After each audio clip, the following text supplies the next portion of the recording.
రూపకల్పన చేసిన దార్శనికుడు. క్లేమోర్ మైన్స్ తోటి పేల్చేస్తే కింద పడితే దులుపుకొని మళ్ళీ రాజకీయాల్లో తిరిగి నెక్స్ట్ డే డ్యూటీలోకి వచ్చిన బలమైన నాయకుడు శ్రీ గౌరవ ముఖ్యమంత్రి శ్రీ నారా చంద్రబాబు నాయుడు గారికి, వారి తనయులు శ్రీ నారా లోకేష్ గారికి నా హృదయపూర్వక ధన్యవాదాలు, నమస్కారాలు.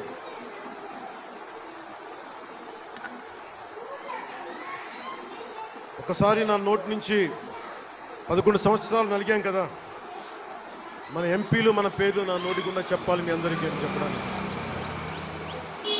నాదెండ్ల మనోహర్ గారికి, కందుల దుర్గేష్ గారికి, ఎంపీలు తంగెళ్ల ఉదయ్ శ్రీనివాస్ గారికి, వల్లభనేని బాలశౌరి గారికి, కొణిదెల నాగబాబు గారికి, హరిప్రసాద్ గారికి, నిమ్మక జయకృష్ణ గారికి, లోకం మాధవ గారికి, కొనతాల రామకృష్ణ గారికి, పంచకల్ల రమేష్ బాబు గారికి, సుందరపు విజయ్ కుమార్ గారికి, చనిపోయిన వంశీకృష్ణ యాదవ్ గారికి, పంతం నానాజీ గారికి, భక్తుల బలరామకృష్ణ గారికి, శ్రీ దేవీవర ప్రసాద్ గారికి, గిడ్డి సత్యనారాయణ గారికి, పులపర్తి ఆంజనేయులు గారికి, బొమ్మిడి నాయకర్ గారికి, పోలిశెట్టి శ్రీనివాస్ గారికి, వత్సమాత ధర్మరాజు గారికి, చిర్రి బాలరాజు గారికి, మండలి బుద్ధిప్రసాద్ గారికి, ఆర్ శ్రీధర్ గారికి, ఆరణి శ్రీనివాసులు గారికి,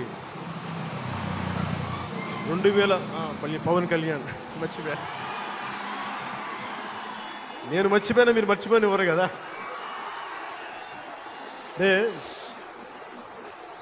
ఇది మన 11వ సంవత్సరం, వారు 11కి అంకితం చేశాం.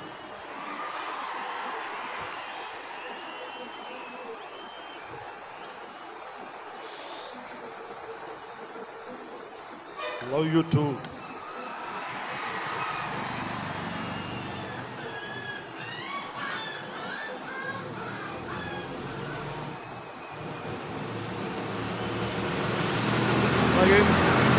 సభకి పోలీస్ వ్యవస్థ మీకు తెలుసు, మనం ఎంత నలిగిపోయామో. గత 5 ఏళ్లలో మనం ఎంత నలిగిపోయామో మీకు తెలుసు, ఎన్ని ఇబ్బందులు పాలు చేశారో తెలుసు. ఆ రోజు నుంచి కూడా ఈ రోజుకి వరకు నాకు పోలీస్ శాఖ అంటే చాలా గౌరవం. ఎందుకంటే పోలీస్ శాఖకి స్వయం నిర్ణయాలు చేసే హక్కు ఉండదు, డ్యూటీయే ఉంటుంది. బ్రిటిష్ వాళ్ళు పరిపాలించినప్పుడు పోలీసు కూడా బ్రిటిష్ అధీనంలో పనిచేశారు తప్ప వాళ్ళకి ఇవ్వబడ్డ డ్యూటీ చేశారు.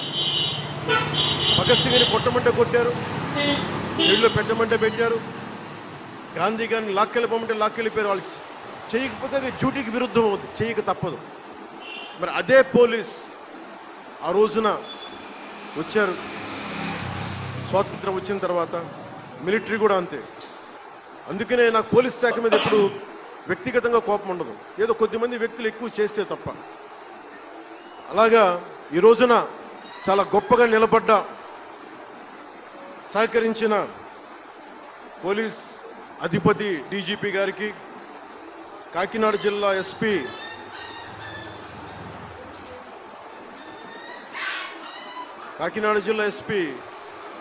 బిందు మాధవ్ గారికి, కలెక్టర్ శ్రీ షణ్మోహన్ గారికి, రెవెన్యూ అధికారులకు, ఇతర పోలీస్ అధికారులకు, మున్సిపల్ అధికారులకు, బందోబస్తు డ్యూటీకి వచ్చి అన్ని జిల్లాల నుంచి వచ్చిన నలిగిపోయి ఎండలో ఉన్న నా కానిస్టేబుల్ సోదరులకు, ప్రతి ఒక్కరికి పేరు పేరున నా హృదయపూర్వక ధన్యవాదాలు, హృదయపూర్వక కృతజ్ఞతలు.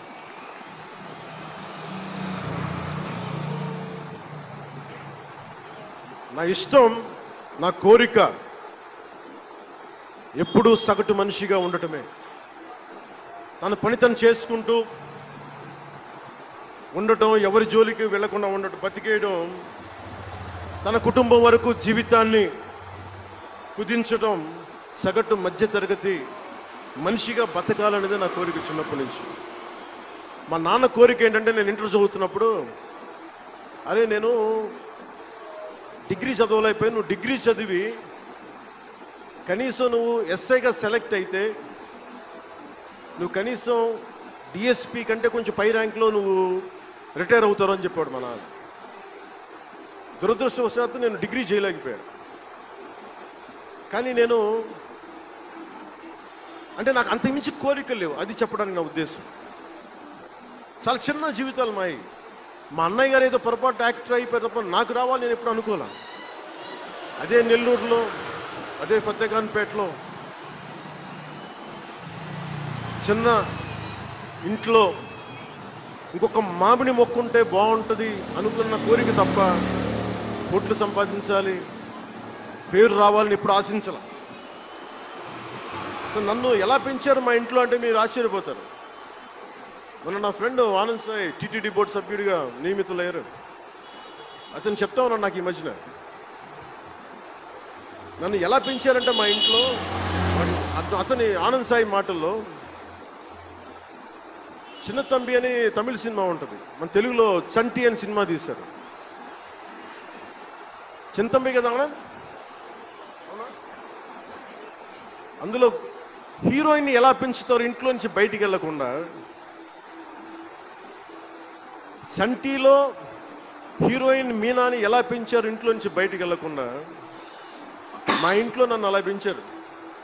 వీడి బయటికి వెళ్తే ఏమైపోతాడో, సున్నితమైన వ్యక్తి, వీడికి ఆస్తమా ఉంది, వీడికి ఇలాంటి పరిస్థితుల్లో నన్ను ఇంట్లో నుంచి కదలనివ్వకుండా, ఎక్కడికి వెళ్ళనివ్వకుండా, ఎక్కడికన్నా బయటికి వెళ్తే పంపించారు. ఒకరోజు చెన్నైలో నేను అన్నానగర్లో కంప్యూటర్ ప్రోగ్రామింగ్ కోర్స్ చేసేవాడిని 1 సంవత్సరం పాటు. ఆ ప్రోగ్రామ్ ఫైనల్ చేసే పరిస్థితుల్లో టైం 10:30 అయింది, 10:30 రాత్రి. ఇంటికి వెళ్ళడం గంట లేట్ అయింది. అంటే మనం సాయంత్రం 6 గంటలకల్లా వెళ్ళిపోవాలి. ఆ రోజు 10:30కి వెళ్తే చెప్పా పెట్టకుండా మన కొంచెం లేట్ అయింది ఎగ్జామ్స్ వల్ల. ఇంటికి వెళ్ళేటప్పటికి ఎలా ఉంది అంటే, ఇంట్లో ఆడపిల్ల వెళ్ళిపోతే ఇల్లు ఎలా ఉంటుందో, 10:30కి నేను ఇంటికి వెళ్తే మా అన్నయ్య షూటింగ్ నుంచి క్యాన్సిల్ చేసుకుని వచ్చేస్తా ఉన్నాను. మా వదిన ఇంట్లో హాల్లో ఉంది, మా నాగబాబు వీధి బయట తిరుగుతూ ఉన్నాడు.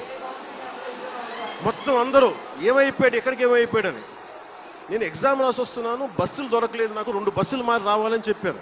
నాకు కార్లు లేవు ఆ టైంలో. అంటే అలాంటి నన్ను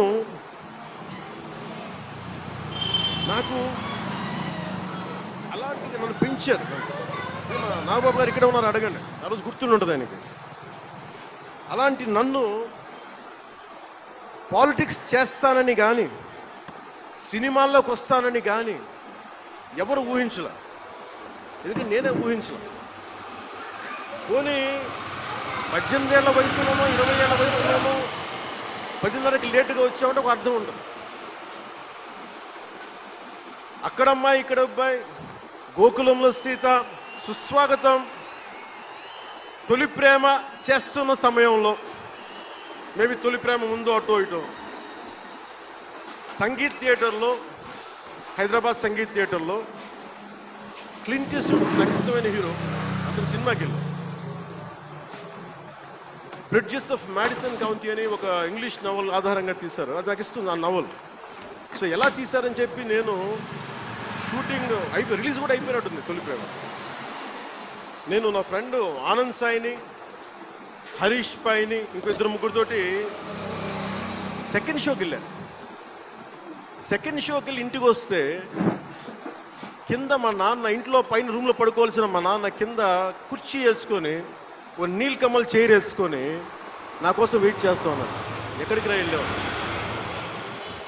షూటింగ్ అన్నాడు. షూటింగ్ అన్నాడు, సినిమాకి వెళ్ళానంటే ఆయన ఎట్లా తిట్టాడంటే నన్ను, నేను చాలా తప్పుడు పనులు చేసేస్తున్నట్టుగా, ఏదో బార్లో కూర్చొని తాగేసినట్టుగా. నేను అప్పటికి కొంచెం గుండె ధైర్యం తెచ్చుకొని చెప్పాను. మా నాన్న అంటే భయం, చిన్నప్పుడు చాలా కొట్టేవాడు మా నాన్న. ఆ భయం నన్ను కొట్టింది తక్కువ కానీ మా అన్నయ్యని కొట్టింది ఎక్కువ. సో ఎముడికి మొగుళ్ళలో ప్రసాద్ బాబు ఉంటాడు. చిరంజీవి గారు పక్క వ్యక్తిని కొడితే ఇతను లైన్లోకి వచ్చేస్తాడు. అక్కడ నేను డిసిప్లిన్లోకి వచ్చాను. అట్లాగే వీళ్ళని కొడితే నేను డిసిప్లిన్లోకి వచ్చాను. నాకు ఆయన కొట్టక్కర్లేదు, నేను డిసిప్లిన్గా ఉంటానని. సో నాకు మా నాన్న చూడగానే భయం వేసింది, కొడతాడా గబుక్కున్నా బాగుండదేమో అనుకునేవాడు. నేను చెప్పాను కొంచెం బలం తెచ్చుకొని, 3 సినిమాలు హిట్లు వచ్చినాయి, 4వ సినిమా రిలీజ్ అయ్యి హిట్ అయింది తొలి ప్రేమ. నాన్న నేను హీరో నన్న సంగతి కూడా మర్చిపోకు, అర్థం చేసుకో అని చెప్పాను. ఇంకా ఎక్కువ తిట్టాడు. అంటే మా నాన్న తిట్లు ఎలా ఉన్నాయంటే చెప్పలేను. కానీ ఈ అర్ధరాత్రి అపరాత్రి తిరుగుళ్ళు ఏంట్రా, సెకండ్ షోలకి వెళ్ళడం ఏంటి, ఏదో హీరో అయ్యావు అయితే అన్ని లిఫ్ట్ చేసేస్తావా అని తల ఉంచుకొని పైకి వెళ్ళిపోయాను. అంటే అలాంటి నేను ఇన్ని కోట్ల మందికి సంబంధించిన పాలిటిక్స్ చేయాలంటే భగవంతుడు రాసిన రాత కాకపోతే నేను కోరుకుంటా.